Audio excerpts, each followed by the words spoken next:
I make this video because I have had many clairvoyant experiences over the past 10 years, many of them having come true. Could it be that I will meet Omran Daqneesh someday? I pray I will, because I would love to hug him and tell him how the world loves him. This dream is personal to me. I have been praying for little Omran Daqneesh since last September, that Jesus would take care of him, that Yahweh would reach his soul. Last night for the first time I saw Omran in a dream. I was really excited to have the chance to meet him. The first thing to say about this dream is that we both understood each other's language, meaning this had to have been a telepathic contact with him. He speaks Arabic, I don't. I speak English, he only speaks Arabic. I talked with him about how I have been praying for him and that so many millions around the world also have been thinking about him every day. At one point in the dream, I take his hand in mine and I actually felt the warmth of his hand in my hand. Is that a coincidence, that I could feel his hand that much that it was actually being felt? I've never had that experience in a dream before. What does it mean to me? That God gave me the opportunity to contact Omran across the world and we both spoke to each other. Someone else was there with Omran, but not his father. I know what his father looks like and it wasn't Abu Ali Daqneesh. He also goes by the name Mohammed Kir Daqneesh, but it wasn't him at all. It was someone in their early 20s and had hair somewhat like Omran's as he might look as he aged. Perhaps God was showing me what he will look like later in his life. Again, speaking to this older man wasn't a problem, he spoke English too. I think all I asked him was if he was here with Omran, but he only nodded no, he wasn't. The one impression that stood out in my mind was that Omran knew that people cared about him, loved him, and worried about him. I did, so did so many millions around the world. We still do, we always will. Why do you think people are touched by this one child and not all the children who suffer in Syria? It's not just because Omran was filmed in the ambulance, other children were also. I think it's because God chose little Omran for a specific purpose. To show the world the horrors of war on the innocent, to show the world that a boy is as important in society as a girl. In America, especially, only the girl is emphasized. Every time you see a movie, a television show, a commercial, it's always a female gender characterization they show in it. God is saying through Omran's suffering, boys suffer as much as girls in everyday life too. Why should the harlot of Babylon have the spotlight on herself and not all children of all races, of both genders? In a short 4 weeks, all contacts about Omran have ended again. It happened like that after the attack in Aleppo last August. We saw Omran in the ambulance and then nothing was said about him.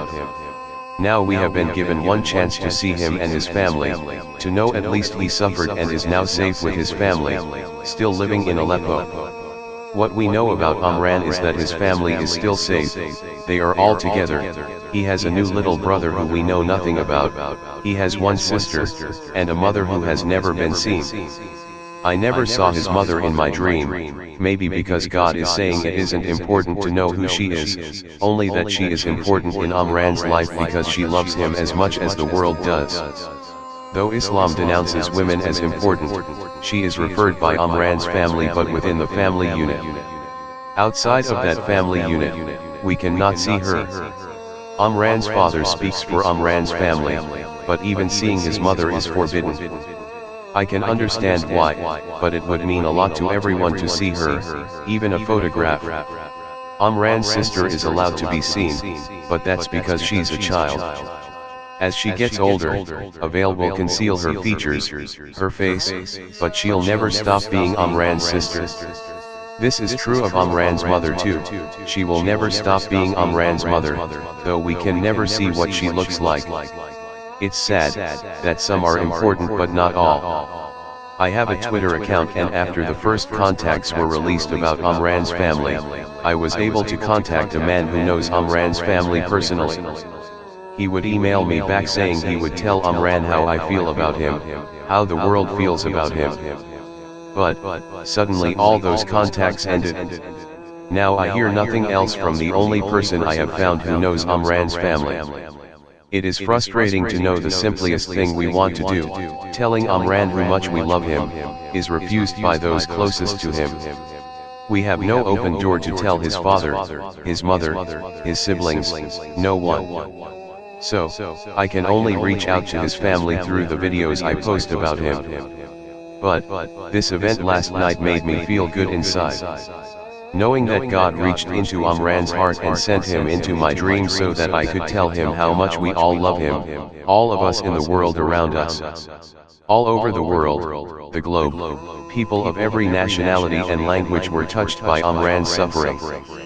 The media refuses to tell him, his family have closed all contacts to tell him, his friends shun our emails about him. What else can one do, but what I have done since September 2016, pray.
Go, I say go away, you bother me.